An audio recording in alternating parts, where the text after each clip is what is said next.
अस्सलाम वालेकुम viewers, welcome to my channel. Most important and repeated past paper MCQs का आज पार्ट 30 है। 29 पार्ट्स ऑलरेडी अपलोड कर चुका हूँ। स्टार्ट करते हैं पहले क्वेश्चन से। पहला क्वेश्चन है टोटल नंबर्स ऑफ डिस्ट्रिक्ट्स इन पाकिस्तान। पाकिस्तान में टोटल कितने अजला है? तो इसका करेक्ट आंसर है ऑप्शन बी 158। पाकिस्तान में टोटल 158 अजला है। 158 में से 134 चारों सूबों के अजला है, मतलब केपी के, बलोचिस्तान, पंजाब और सिंध। इसके टोटल अजला की तादाद है 134। आज़ाद कश्मीर और गिलगित बल्तिस्तान। आज़ाद कश्मीर के टोटल अजला की तादाद है 10 और गिलगित बल्तिस्तान के टोटल अजला की तादाद है 14। तो सबको मिलाकर बनता है 158 डिस्ट्रिक्ट्स। तो पहले 132 डिस्ट्रिक्ट थे चारों सूबों में। बाज बुक में आप लोगों को 132 डिस्ट्रिक्ट मिलेंगे, लेकिन अभी न्यू जो है ये 134 हो गए हैं। बलूचिस्तान में आते हैं 33 डिस्ट्रिक्ट, केपीके में आते हैं 35। केपीके में पहले 34 डिस्ट्रिक्ट थे, लेकिन अभी इसमें एक और ऐड कर दिया गया है तो ये बन गए हैं 35। पंजाब के डिस्ट्रिक्ट है 36, सिंध के है 29। सिंध के है 30, तो ये पहले 29 थे, अभी इसमें एक और ऐड कर दिया गया है तो ये बन गए 30। तो यहाँ पर टोटल डिस्ट्रिक्ट आते हैं चारों सूबों के 134, पहले 132 थे। आज़ाद कश्मीर के 10 डिस्ट्रिक्ट है और गिलगित बल्तिस्तान के है 14। गिलगित बल्तिस्तान के पहले 10 डिस्ट्रिक्ट थे, लेकिन अभी इसमें 4 न्यू ऐड कर दिए गए हैं तो ये बन गए 14। तो टोटल डिस्ट्रिक्ट की तादाद पाकिस्तान में है 158 और चारों सूबों के जो डिस्ट्रिक्ट है इसकी तादाद है 134। क्वेश्चन नंबर 2 है last general election war held in Pakistan. Pakistan में आखिरी जनरल इलेक्शन किस डेट को हुआ था? तो इसका करेक्ट आंसर है ऑप्शन डी 25 जुलाई 2018 को। पहला जनरल इलेक्शन पाकिस्तान में 7 दिसंबर 1970 को हुआ था। क्वेश्चन नंबर 3 है first martial law in Pakistan was imposed on. Pakistan में पहला मार्शल लॉ कब नाफिज हुआ था? तो इसका करेक्ट आंसर है ऑप्शन बी 7 अक्टूबर 1958 को। 7 अक्टूबर 1958 को पहला मार्शल लॉ पाकिस्तान में नाफिज हुआ था।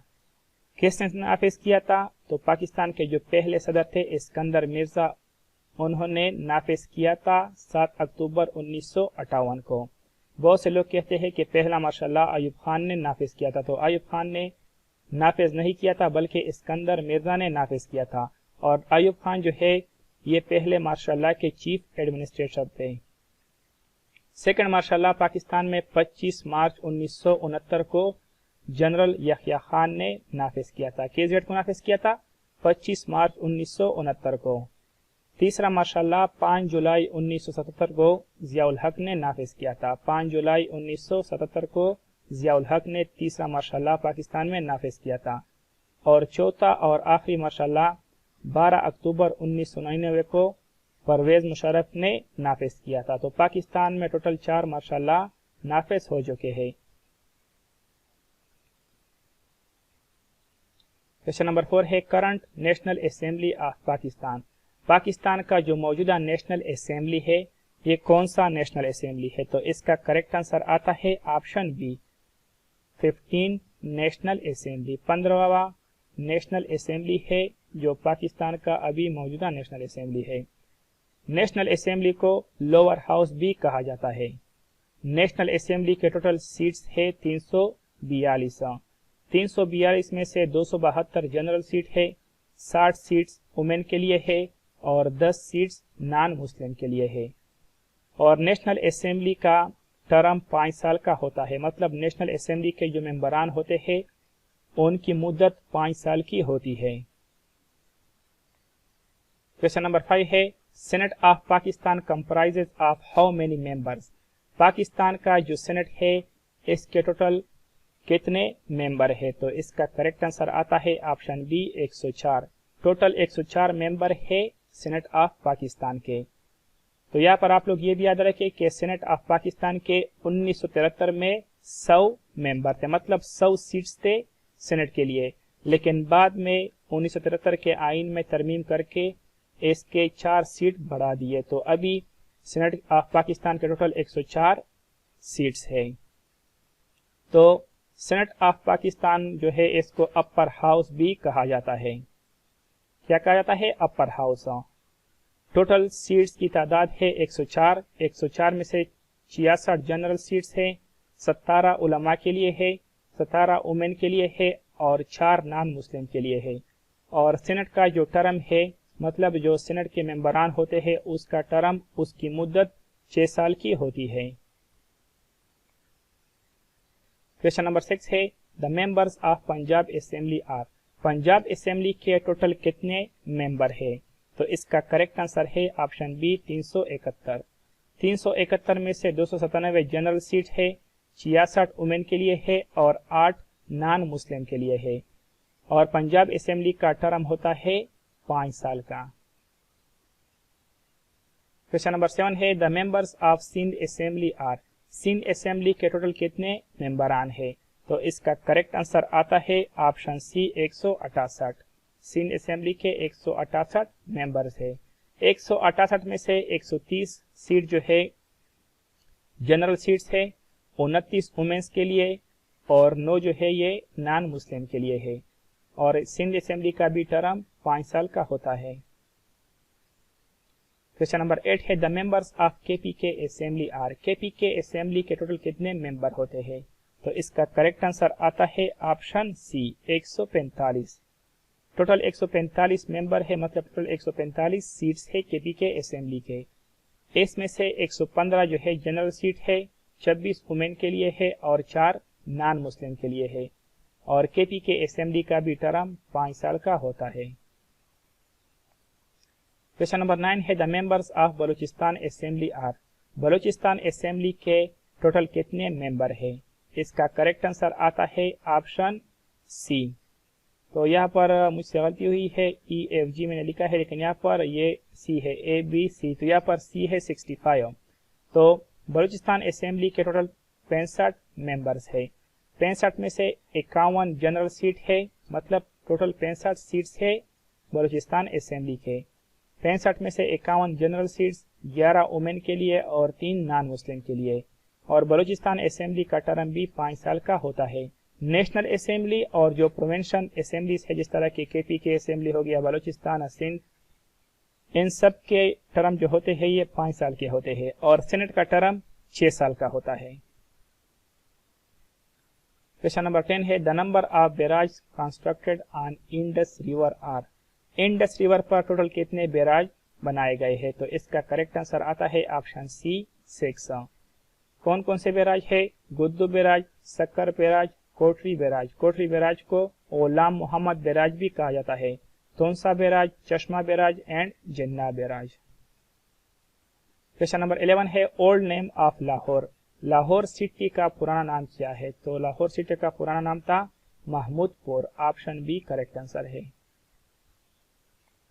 क्वेश्चन नंबर 12 है विच सहाबी इज नाउन एज जमीउल कुरान, compiler of holy Quran. Compiler of holy Quran हजरत उस्मान रज़ियल्लाहु ताला अन्हु को कहा जाता है। ऑप्शन सी यहाँ पर करेक्ट आंसर आता है।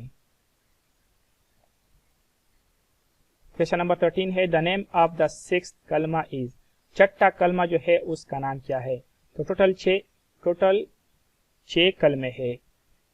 छठे कलमे का नाम है कलमाए रद कुफर। ऑप्शन डी करेक्ट आंसर है। पहला कलमा है कलमा तैयबा, सेकंड है कलमा शहादत, थर्ड है कलमा तमजीद, चौथा है कलमा तौहीद, पांचवा है कलमा इस्तगफार और छठा है कलमा रद कुफर। क्वेश्चन नंबर 14 है how many Surat of the holy Quran start with the word इन्ना। इन्ना से टोटल कितने सूरत स्टार्ट होते हैं होली कुरान में? तो इसका करेक्ट आंसर आता है ऑप्शन बी 4। 4 सूरतें ऐसे हैं कुरान पाक की जो इन्ना से स्टार्ट होते हैं।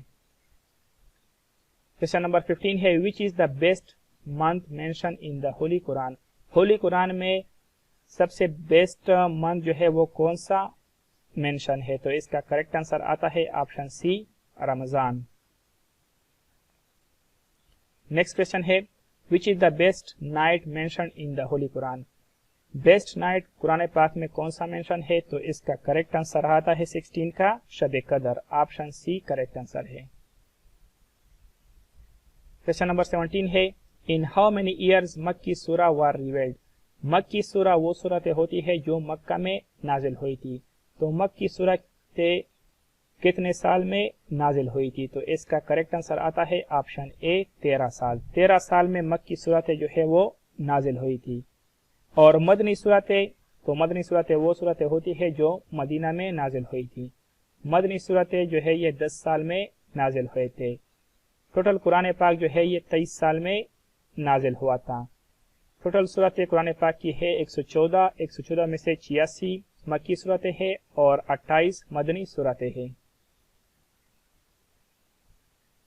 क्वेश्चन नंबर 18 है which word of the holy Quran are not explained by a common person. तो इसका करेक्ट आंसर आता है ऑप्शन ए मुक्तीत। क्वेश्चन नंबर 19 है द लिटरल मीनिंग ऑफ सोम इज।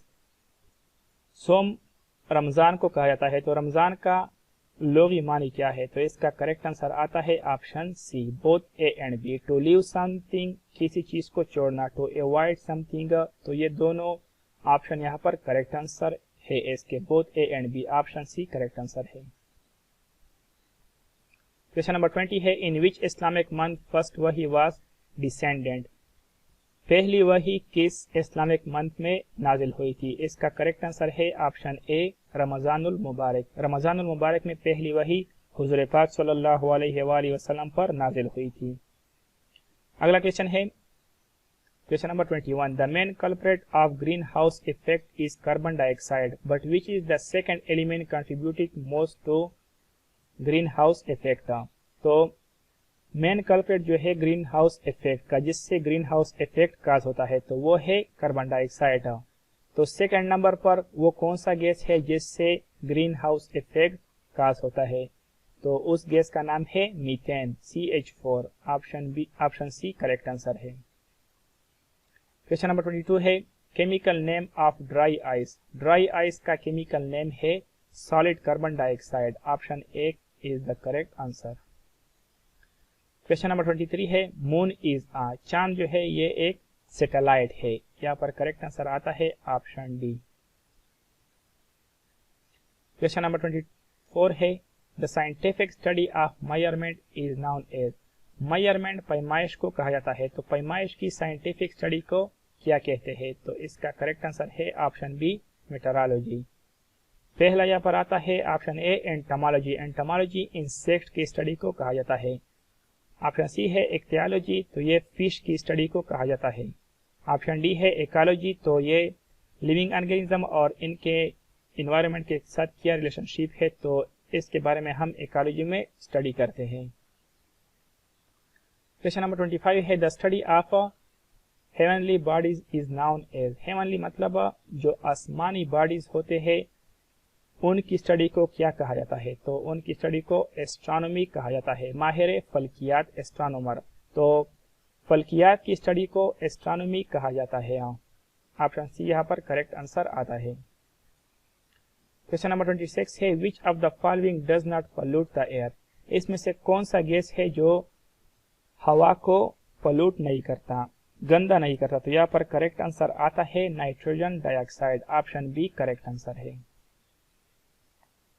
क्वेश्चन नंबर 27 है freezing point of water is. Water का फ्रीजिंग पॉइंट है 0 centigrade. Option A correct answer है।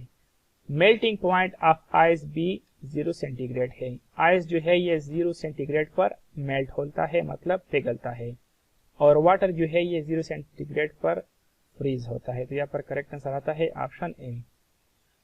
क्वेश्चन नंबर 28 है human beings uses how much litres of pure oxygen per day. तो human being जो है ये 550 litre pure oxygen per day हासिल करते हैं, मतलब लेते हैं। तो यहाँ पर करेक्ट आंसर आता है ऑप्शन बी। क्वेश्चन नंबर 29 है why normal rain is slightly acidic. Normal rain जो है ये स्लाइटली एसिडिक होता है, तो क्यों होता है, इसकी क्या वजह है? इसका करेक्ट आंसर आता है option B. Carbon dioxide and water in clouds react to form carbonic acid. Carbon dioxide और वाटर जो है ये क्लाउड में मिल जाते हैं। बादल जो होते हैं वहां पर कार्बन डाइऑक्साइड और वाटर आपस में मिल जाते हैं और इससे कार्बोनिक एसिड बनता है। तो जो रेन होता है, जो आम नॉर्मल रेन होता है, तो वो इसलिए स्लाइटली एसिडिक होता है। Question number 30 and last question of the video. Kilohertz KHZ is a unit which measure. KHZ जो है ये फ्रीक्वेंसी को मेजर करने के लिए हम यूज करते हैं। ऑप्शन बी करेक्ट आंसर है, इलेक्ट्रोमैग्नेटिक रेडियो वेव फ्रीक्वेंसी। तो इसके लिए हम KHZ किलो हर्ट्ज यूज करते हैं। Okay friends, thank you for watching. Allah Hafiz.